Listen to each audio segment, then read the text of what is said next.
Ever wonder why a movie gets a green light in one country but is completely banned in another? Well, today we're pulling back the curtain on the hidden reasons, from old school government censors to the powerful new digital gatekeepers who decide what you can and can't see. So let's just jump right in with that question. How bad does a piece of media really have to be to get outlawed? Because that question, it's just the tip of the iceberg.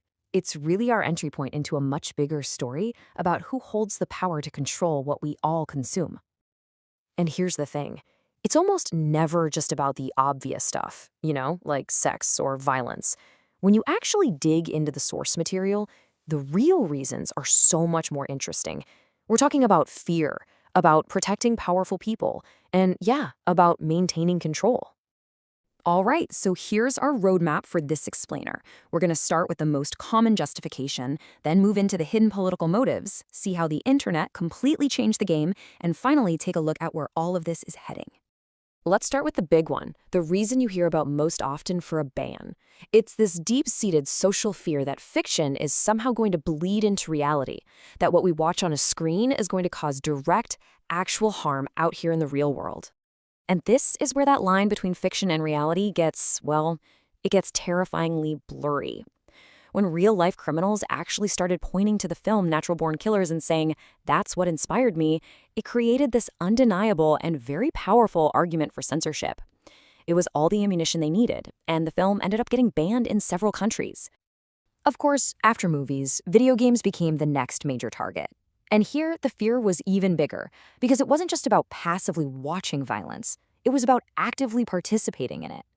The interactive nature of a game like Manhunt, which got dubbed a murder simulator, led countries like New Zealand and Germany to just ban it outright. And this fear isn't just limited to Hollywood productions. It absolutely exploded with the rise of user-generated content.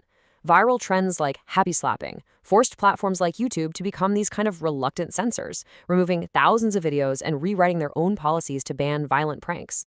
But what happens when protecting the public is really just a cover story?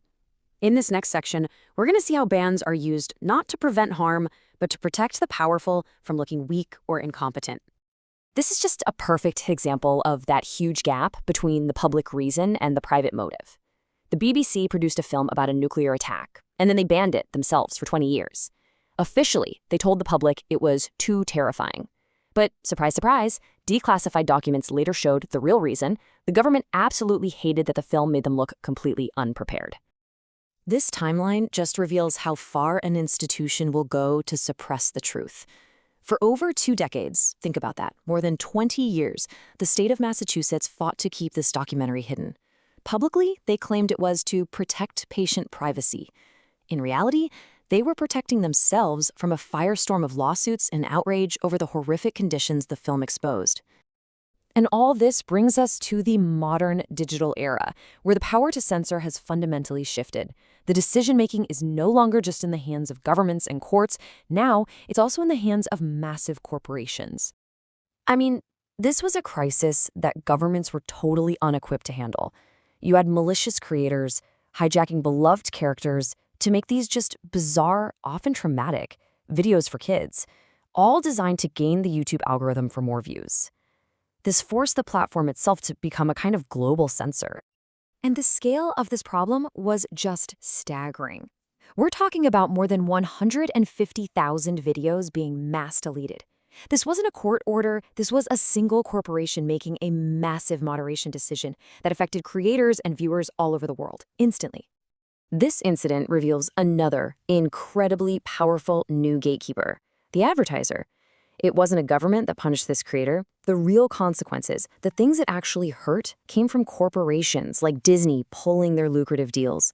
This effectively banned him from their ecosystem and forced YouTube to cancel his show. So, we've watched the power shift from governments fearing embarrassment to platforms fearing algorithmic chaos and advertisers fearing controversy. What does all this tell us about the future of censorship? Who really holds the power now? Ultimately, the power to ban content just isn't centralized anymore. It's become this incredibly complex web of influence. An algorithm can bury you, an advertiser can defund you, and a platform can delete you for violating its ever-changing community guidelines. And that's really the question we're left wrestling with. The battle over what's acceptable has moved from the courtroom to the comments section, and frankly, the rules are being rewritten every single day.